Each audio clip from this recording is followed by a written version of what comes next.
પ્રસ્તુત છે પ્રાસંગિક વિષય પ્રધાનમંત્રી ફસલ વીમા યોજના. સંપાદન અને પઠન શીતલ વૈષ્ણવ.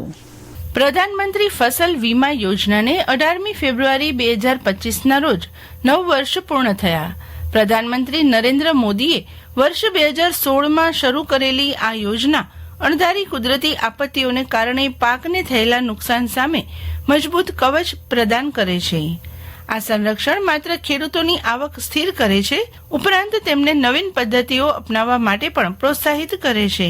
પાક વીમો ખેડૂતોને કુદરતી આફતોથી બચાવવા માટે એક મહત્વપૂર્ણ જોખમ ઘટાડવાનું સાધન છે. તેનો ઉદ્દેશ કરા, દુષ્કાળ, પૂર, ચક્રવાત, ભારે અને કમોસમી વરસાદ, રોગ અને જીવાતોનો હુમલો વગેરે જેવી કુદરતી આફતોને કારણે પાકને થયેલા નુકસાન, હાનિથી પીડાતા ખેડૂતોને નાણાકીય સહાય પૂરી પાડવાનો છે.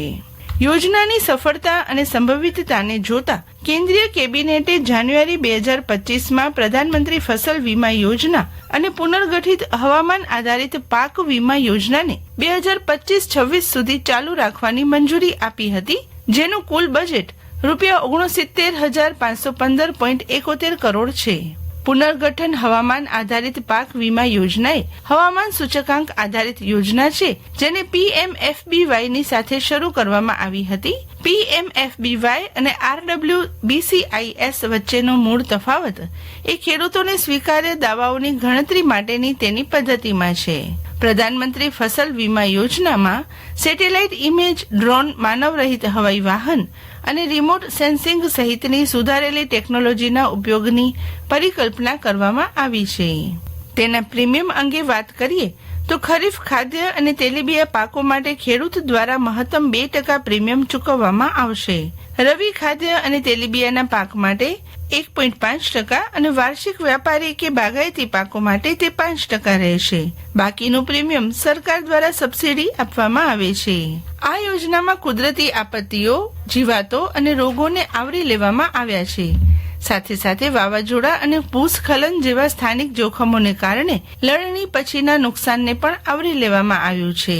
પ્રધાનમંત્રી ફસલ વીમા યોજનાનો હેતુ લણણીના 2 મહિનાની અંદર દાવાઓ પર પ્રક્રિયા કરવાનો છે, જેથી ખેડૂતોને ઝડપથી વળતર મળી રહે, જેથી તેઓ દેવાની જાળમાં ફસાઈ ન જાય. પ્રધાનમંત્રી ફસલ વીમા યોજના એ પાકના નુકસાનના ચોક્કસ અંદાજ માટે સેટેલાઇટ ઇમેજિંગ, ડ્રોન અને મોબાઈલ એપ્સ જેવી અત્યાધુનિક ટેકનોલોજીનું સંકલન કરે છે, જે દાવાની સચોટ પતાવટને સુનિશ્ચિત કરે છે.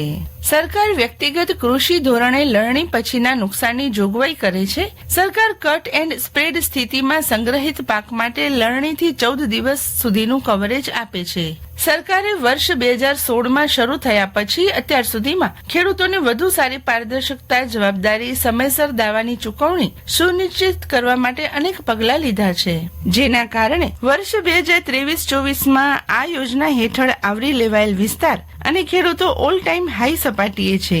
આ યોજના હવે ખેડૂત અરજીઓની દ્રષ્ટિએ વિશ્વમાં સૌથી મોટી છે. કેટલાક રાજ્યોએ પ્રીમિયમમાં ખેડૂતોનો હિસ્સો વધુ માફ કર્યો છે, જેના કારણે ખેડૂતો પર ખૂબ ઓછો બોજો છે. અદ્યતન ટેકનોલોજીનો ઉપયોગ કરીને આ યોજનાએ પાકના નુકસાનની આકારણી અને દાવાની પતાવટમાં પારદર્શકતા, સચોટતા અને કાર્યદક્ષતામાં સુધારો કર્યો છે. પરવડે તેવા પ્રીમિયમો અને વ્યાપક જોખમ કવરેજ, જેમાં ઉપજના નુકસાન, લણણી બાદના નુકસાન અને સ્થાનિક આપત્તિઓનો સમાવેશ થાય છે. આ યોજના ખેડૂતો માટે એક નિર્ણાયક આધાર તંત્ર બની ગઈ છે, જે સમયસર વળતરની ખાતરી આપે છે અને તેમની આવકને સ્થિર કરે છે.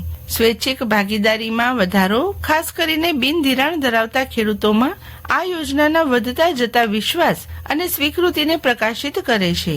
જેમ જેમ PMFBY તેના આગામી તબક્કામાં આગળ વધી રહ્યું છે, તેમ તેમ તે ખેડૂતોને સશક્ત બનાવવાનું અને ભારતની કૃષિ સ્થિતિ સ્થાપકતાને મજબૂત કરવાનું ચાલુ રાખે છે.